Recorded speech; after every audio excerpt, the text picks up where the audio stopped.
a Rabbinic Anthology selected by C.G. Montefiore and H.Loewe, Chapter 3, Man's Nature and God's Grace. Let me now quote a few passages in which the rabbis speak more generally about the nature of man. Selection 227 from Gen R. Bereshit 8:11, page 65. R. Tafdai, the name is uncertain. In the name of R. Acha said, the upper beings, the angels, are created in the image and likeness of God, but they do not increase and multiply. There is no begetting, giving birth among them. The lower beings, the non-human animals, increase and multiply, but they are not created in the image and likeness of God. So God said, I will create man in the image and likeness of the angels, but he shall increase and multiply like the animals. And God said, if I were to create him entirely according to the nature of the angels, he would live forever and never die. If I were to create him entirely according to the nature of the animals, he would die and not live again. So behold, I will create him with something of the nature of both. If he sins, he shall die. If he does not sin, he shall live. Gen R. Bereshit 8:11, page 65. Now, a lot of vices may lead to earlier death, with a much greater chance than living a virtuous life. But then again, a virtuous life may include self-defense and defense of others and stuff, or just happening to go one direction versus another, which ends up exposing someone to danger. So you can't just judge people on the length of their life. And the Islamic tradition, for example, makes clear than the Judeo-Christian tradition that everything is a reflection of God's power. It's not one particular thing. And the term that we use for the image and likeness is kind of like you look into a mirror or a reflective pool and stuff. So kind of like scrying vision, you could say. Definitely that could be the origin of the reference. But it doesn't mean that we look exactly like God or something like that, or that the angels or anything else does. 228 from Dut R. 44. R. Joshua B. Levy said, when a man goes on his road, a troop of angels proceed in front of him and proclaim, make way for the image of the Holy One. Blessed be he. Deuteronomy R. 44. I've taken this quotation from an interesting essay by Rabbi Max Katten of Bamberg in the Monatsschrift für Geschichte und Wissenschaft des Judentums, May to June, page 221, 1935, c. 940 as far as our selections with this series. A righteous man ranks almost above the angels. Selection 229 from Gen R. Bereshit 8:1, page 56, CR. Footnote on page 179. We are on page 87 at 6.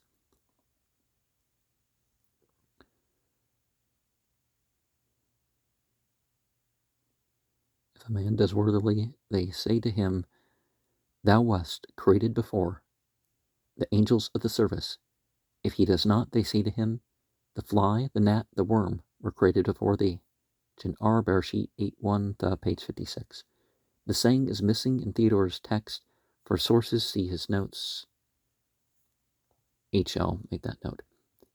230 from Sephra, Deuteronomy, Akab, section 38, 77b, H, page 76. It is the righteous for whose sake blessing comes to the world.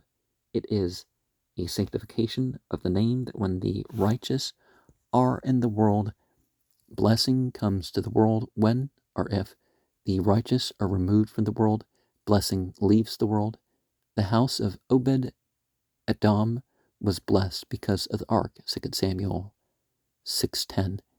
If because of the ark, which could receive neither reward nor punishment, blessing came to a household, how much more does blessing come because of the righteous, for whose sake the world was created? Sephra, Deuteronomy, Akab 38, 77b, H 76. Extraordinary praises are given to the righteous. 231, Sefer Deuteronomy, Akab, section 47, 83a, H page 105 and 106. They that turn many to righteousness are like the stars forever. Daniel 12:3, as among the stars there is no enmity, jealousy, contention, so too with the righteous. They who love God are as the sun when he goes forth in his might. Judges 5:31, who are greater, they who love or they who cause others to love him? Surely the latter. If those who love God are as the sun, how much more those who cause others to love him as the stars? As their light is seen from one end of the world to the other, so is the light of the righteous seen from one end of the world to the other. And as the number of the stars is uncountable, so is the number of the righteous uncountable. This seems rather strong, contrast Matthew 7:14, but perhaps one must not press the statement too far, because the passage continues. Is this so? Whether they do the will of God or do not do it, the righteous are becoming synonymous with Israel, and there is a blurring of definite outline, so characteristic of the rabbis. So it says, thy seed shall be as the dust of the earth, Genesis 28:14. When Israel does the will of God, they are as stars, but if they do not do it, they are as dust. As the days of the heavens above the earth, Deuteronomy 11:21. See Isaiah 66:22. If the heavens and the earth, which were created only for the glory of Israel, are to continue forever, how much more the righteous, for whose sake the world was created? Except for Deuteronomy, Akab 47:83a, H, page 105 and 106. But it is realized that the deliberate creation by God of a creature who could and would sin in this strange and mournful quality, unlike either angel or animal, presented its difficulty. 232, Gen R, Better Sheet 845, the page 59. R. Barachia said, in the hour when God was about to create the first man, he saw that both righteous and wicked men would issue from him. He thought, if I create him, wicked beings will issue from him. If I do not create him, how can the righteous issue from him? What did God do? He removed the way of the wicked out of his sight and united himself with the attribute of mercy, and he created man, as it is said, the Lord knows the way of the righteous, but the way of the wicked he destroys. AV shall perish. Psalm 1:6. R. Chanina said, no, it was thus. When God was about to create the first man, he consulted the angels of the service, and he said to them, we will make a man in our image and likeness. They said to him, what is to be the nature of this man? He said to them, righteous beings shall issue from him. As it says, the Lord knows the way of the righteous, for he made known the way of righteousness to the angels of the service, but he suppressed from them the way of the wicked. He revealed to them that righteous beings should issue from Adam, but that wicked persons should also issue from him. he did not reveal to them. For if he had revealed this to them, the attribute of judgment would not have permitted Adam to be created.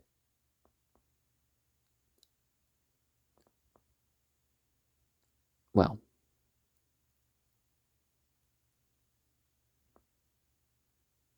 if there's a being that is proved, well, judgment would allow such an individual to be tested, right? R. Simeon said, in the hour when God was about to create Adam, the angels of the service were divided into different groups. Some said, let him not be created. Others said, let him be created, for love and truth meet together.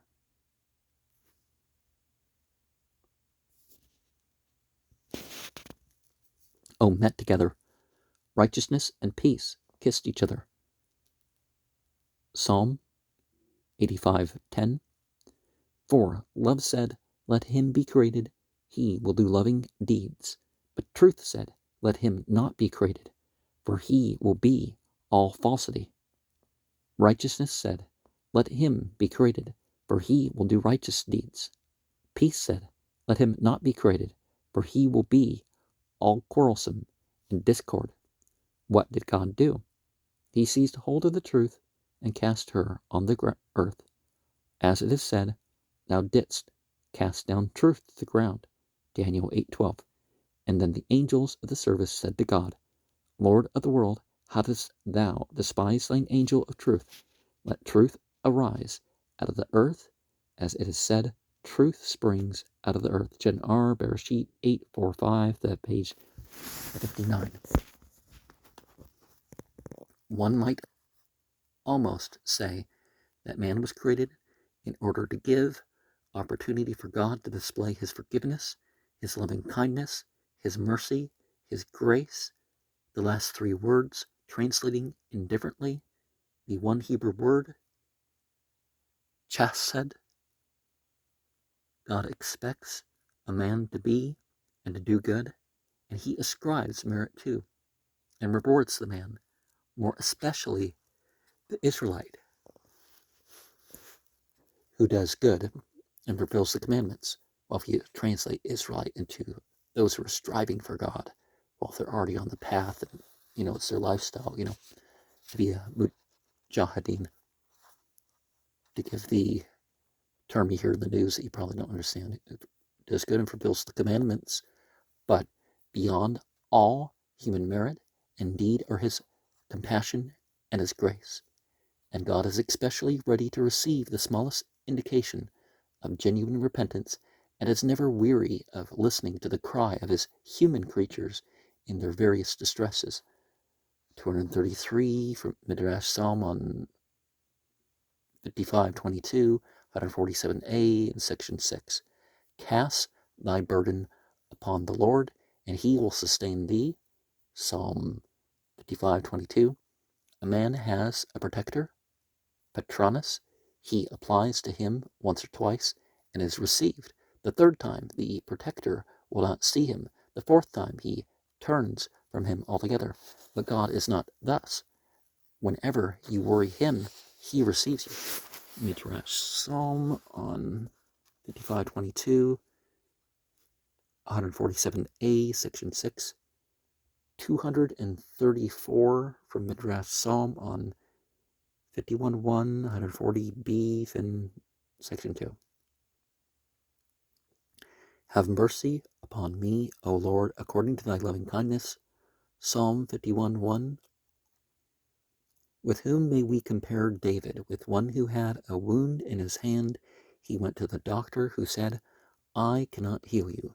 Your wound is too big, and the fee that you offer is too small. The man replied, I pray you, take all I have, and the rest supply from what you possess. Act charitably with me, and have compassion upon me. So David said, have mercy upon me according to thy loving kindness. Thou art compassionate, and according to thy compassion, blot out my sins. From thee comes healing. As the wound is large, give me a large plaster. CRL, page 362. Midrash Psalm on 51:1, 140b, then section 2. 235. Mech, Shrata, Beshalach, section 9, page 145. Mech, volume 2, page 69. Let us remember the abbreviations are addressed at the end of Herbert Lowe's introduction. Well, I append that part to that. Thou didst lead them in thy mercy, chesed, Exodus 15:13. Thou hast wrought grace, chesed, for us, for we had no works. As it is said, I will mention the loving kindness of the Lord. Isaiah 63:7. Remember, Lord is probably a mistranslation of God as a verb and noun, increasing existence, established. And again, I will sing of the mercies of the Lord forever. Psalm 89:1. In both these texts, the Hebrew is chesed, but in the plural. So im, right?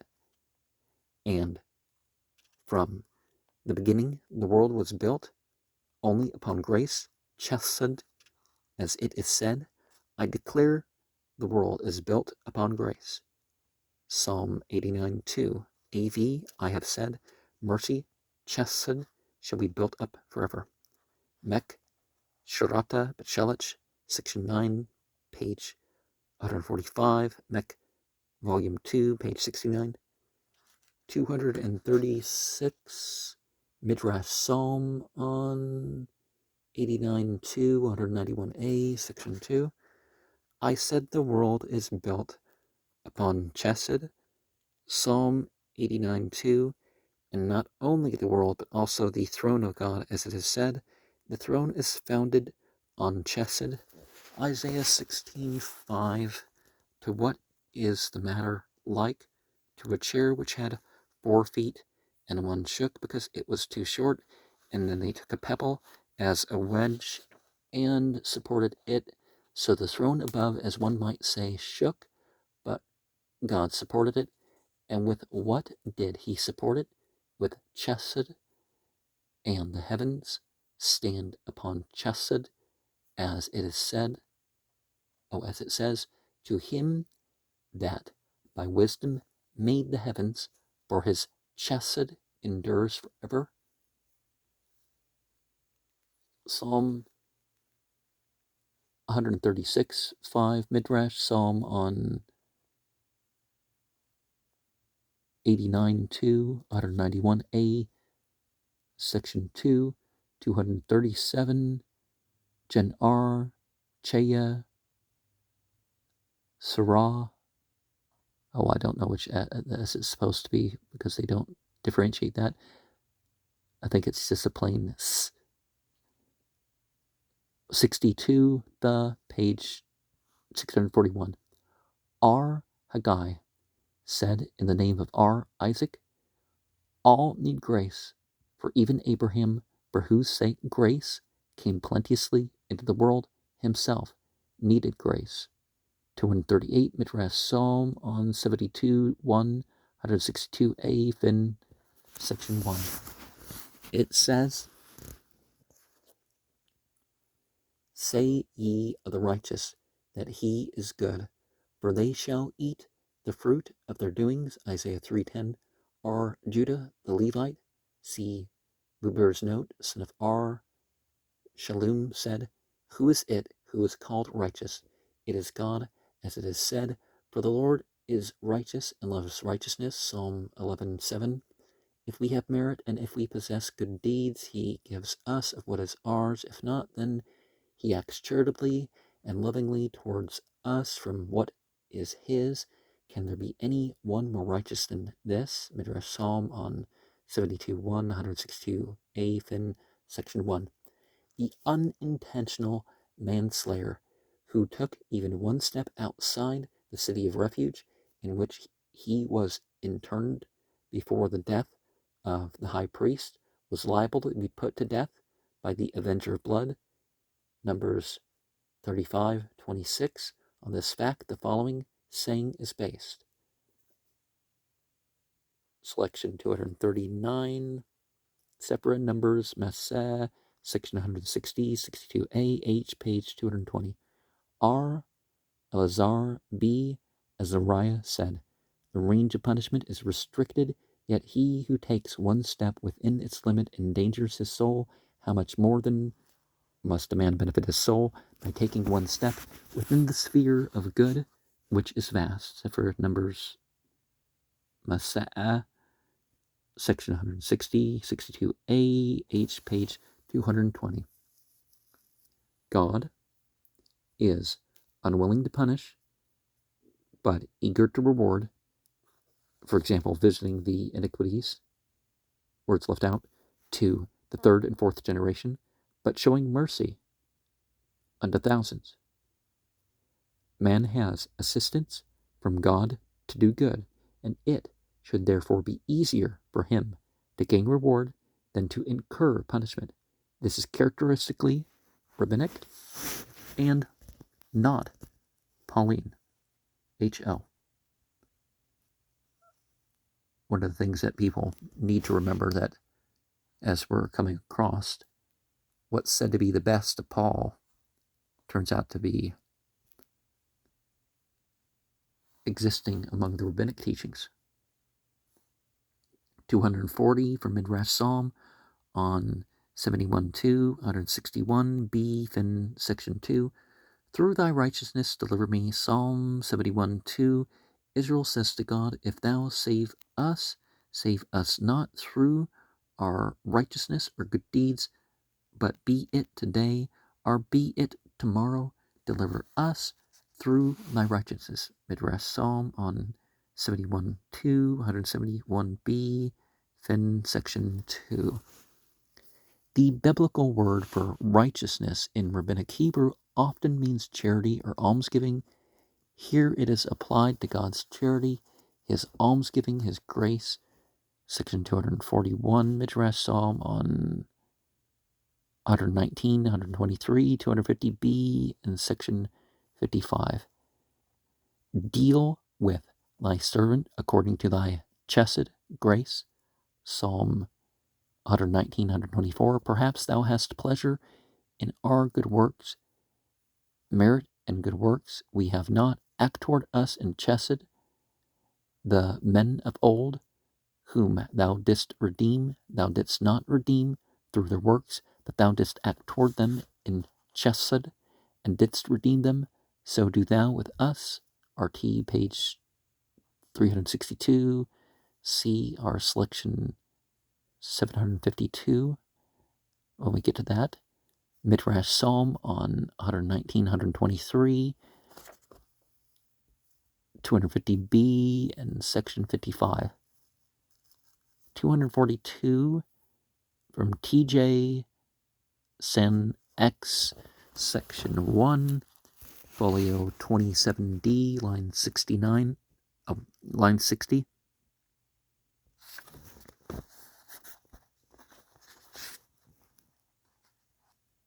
Speck of dirt on the page. R. Berchia said, God said to the Israelites, my children, if you see the merit of your fathers failing or the merit of your mothers tottering, come and cling to my love, i.e. God's chesed or grace. TJ Sen X, section 1, folio 27D, line 60. For the meaning of the phrase, the merit of the fathers, and for further references, see below, page 219, selection 243, TJ Pa, section 1, folio 16B, line 46. R. Elazar quoted Psalm 62:13. Thine, O Lord, is loving kindness, chesed, for it is thou who requitest each man according to his work. But if the man has no chesed, loving kindness, thou givest of thy chesed, grace. TJ Pa 1:1, folio 16b, line 46. Play on the word chesed, which can mean both the human virtue of loving kindness and God's mercy or grace. HL 244, Deuteronomy Wa et Chanan 11:1.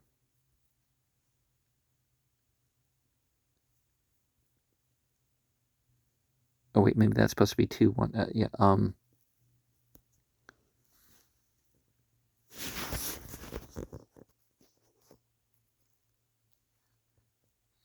There are 10 words for prayer.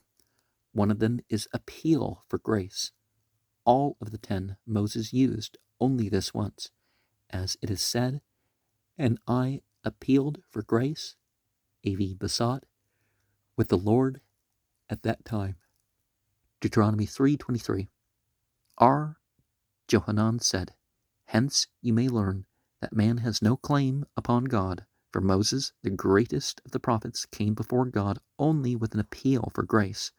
R. Levy said, why did Moses do so? The proverb says, be careful lest you be caught by your words. God said to Moses, I will be gracious to whom I will be gracious. To him who has anything to his account with me, I show mercy. That is, I deal with him through the attribute of mercy. But to him who has nothing, I am gracious. That is, I deal with him by gifts and gratis.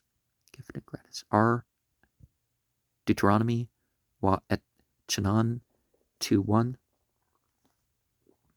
Here the Hebrew word for grace is chen, from which is derived the adverb chinam, gratis, are for nothing. Thus, even mercy, Hebrew rachamim, is here subordinated to chen, grace. In the case of Israel, this divine grace may sometimes be given not entirely for Israel's sake, but for God's sake and for his glory. The one reason merges into the other. Section 245, Midrash Psalm on 44, 134b, section 1. It was not for their works that the Israelites were delivered from Egypt, or for their fathers' works, and not by their works that the Red Sea was cloven in sunder, but to make God a name, as it says, dividing the water before them, to make himself an everlasting name. Isaiah 63:12. So Moses told the Israelites, not through your works were you redeemed, but so that you might praise God and declare his renown among the nations. Arise for our help, redeem us for thy mercy's sake. Psalm 44:26. If we have works, do thou arise for our help, and if not, do so for thy name's sake. Midrash Psalm on 44, 134b, section 1.